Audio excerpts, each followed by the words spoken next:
ডিচিয়ে notice দিছে চক আমাৰ খুব ক্ষমতা আমাৰ যিটো কয় সীমিত কাৰণ পুলিচ একেখিনিয়ে যাক নোটিছ দিছোঁ কোৰ্ট কাছাৰীও কৰে উকিলো একেখিনিয়ে জাজো একেখিনিয়ে গতিকে এই প্ৰক্ৰিয়াটো অলপ দীৰ্ঘকালীন যোৱা 4 বছৰত আমিতো বহুত এভিকশ্যন কৰিছোঁ আৰু এভিকশ্যন কৰা জাগাবিলাকত দ্বিতীয়বাৰ আমি সোমাব দিয়া নাই কিন্তু এইবিলাক যুঁজি থাকোঁতে 10-15 বছৰ যুঁজিব লাগিব একেবাৰে লগে লগে আৰু বহুত সময়ত মানুহে নুবুজে যে নোটিছখন দিলেই হ'ল নোটিছখন দিলেও নহ'ব সুপ্ৰিম কোৰ্টে এটা নিয়ম বনাই দিছে তাকো পালন কৰিব লাগিব কিন্তু প্ৰত্যেকখন জিলাতে এটা অন্তত আমি এভিকশ্যন কৰিছোঁ আৰু আমাৰ দিনত আটাইতকৈ ডাঙৰ সফলতা হ'ল যে এতিয়া মানুহে মাটি দখল কৰিব ভয় কৰে আগতে যেনেকৈ দখল কৰিছিল মই এটা আপোনালোকক সৰু উদাহৰণ দিছোঁ কেইদিনমান আগতে মই গোৱালপাৰা পূবত গৈছিলোঁ গোৱালপাৰা পূবটো এটা হিন্দু সমষ্টি আছিলে এটা সময়ত বাগবৰৰ পৰা নদী ভাঙা বুলি কৈ প্ৰায় 20-25 হাজাৰ মানুহ গোৱালপাৰাত বাগবৰৰ পৰা গুচি গ'ল আৰু গোৱালপাৰা চিটটোত হিন্দুসকলৰ তেওঁলোক মাইনৰিটি হৈ গ'ল এই কথাটোকে মই মনত ভাবি আছোঁ যে যদি কোনোবা এটা সমষ্টিত নতুনকৈ মানুহ আহি সমষ্টিটোৰ জনগাঁথনি পৰিৱৰ্তন কৰে সিটো ৰাজনৈতিকভাৱে ভয়াৱহ সেইকাৰণে সিদিনাখন গোৱালপাৰাত গৈ মই নিজে পৰিৱেশটো লক্ষ্য কৰি আহিছোঁ আৰু তেওঁলোকে ভোটৰ নামটো বদলাই লয় আৰু ভোটৰ নামটো বাগবৰত ৰাখিলেও বেলেগ কথা আছিলে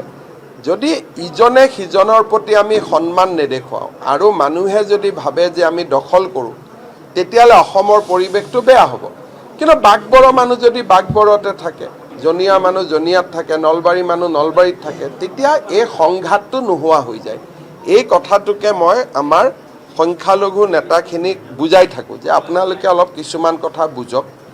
যদি আমিও আপোনাৰ কথা বুজো আপুনিও আমাৰ কথা বুজে তেতিয়াহ'লে অসমতো অশান্তি গণ্ডগোল ক'তো নহয় প্ৰথমতে মাটি ল'ব মাটাৰ পিছত তাতে ভাড়াঘৰ বনাব ভাড়াঘৰ বোৱাৰ পিছত ভোটাৰ তালিকাৰ নামটো বদলাব এইটো অলপ বেয়া প্ৰক্ৰিয়া হ'ব ডিচিয়ে নোটিছ দিছে চক আমাৰ খুব ক্ষমতা আমাৰ যিটো কয় সীমিত কাৰণ পুলিচ একেখিনিয়ে যাক নোটিছ দিছোঁ কোৰ্ট কাছাৰীও কৰে উকিলো একেখিনিয়ে জাজো একেখিনিয়ে গতিকে এই প্ৰক্ৰিয়াটো অলপ দীৰ্ঘকালীন যোৱা 4 বছৰত আমিতো বহুত এভিকশ্যন কৰিছোঁ আৰু এভিকশ্যন কৰা জাগাবিলাকত দ্বিতীয়বাৰ আমি সোমাব দিয়া নাই কিন্তু এইবিলাক যুঁজি থাকোঁতে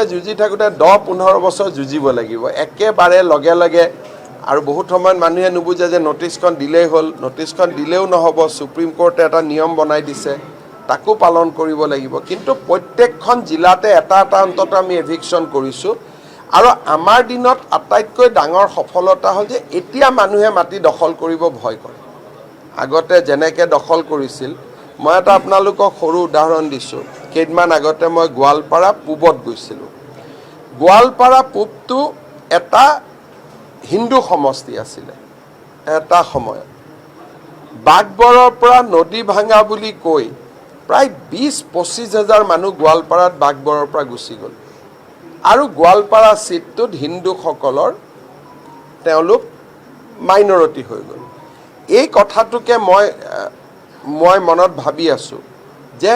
যদি কোনোবা এটা সমষ্টিত নতুনকৈ মানুহ আহি সমষ্টিটোৰ জনগাঁথনি পৰিৱৰ্তন কৰে সিটো ৰাজনৈতিকভাৱে ভয়াৱহ সেইকাৰণে সিদিনাখন গোৱালপাৰাত গৈ মই নিজে পৰিৱেশটো লক্ষ্য কৰি আহিছোঁ আৰু তেওঁলোকে ভোটৰ নামটো বদলাই লয় আৰু ভোটৰ নামটো বাগবৰত ৰাখিলেও বেলেগ কথা আছিলে যদি ইজনে সিজনৰ প্ৰতি আমি সন্মান নেদেখুৱাওঁ আৰু মানুহে যদি ভাবে যে আমি দখল কৰোঁ তেতিয়াহ'লে অসমৰ পৰিৱেশটো বেয়া হ'ব কিন্তু বাগবৰৰ মানুহ যদি বাগবৰতে থাকে জনিয়া মানুহ জনিয়াত থাকে নলবাৰী মানুহ নলবাৰীত থাকে তেতিয়া এই সংঘাতটো নোহোৱা হৈ যায় এই কথাটোকে মই আমাৰ সংখ্যালঘু নেতাখিনিক বুজাই থাকোঁ যে আপোনালোকে অলপ কিছুমান কথা বুজক যদি আমিও আপোনাৰ কথা বুজো আপুনিও আমাৰ কথা বুজে তেতিয়াহ'লে অসমতো অশান্তি গণ্ডগোল ক'তো নহয় প্ৰথমতে মাটি ল'ব মাটাৰ পিছত তাতে ভাড়াঘৰ বনাব ভাড়াঘৰ বোৱাৰ পিছত ভোটাৰ তালিকাৰ নামটো বদলাব এইটো অলপ বেয়া প্ৰক্ৰিয়া হ'ব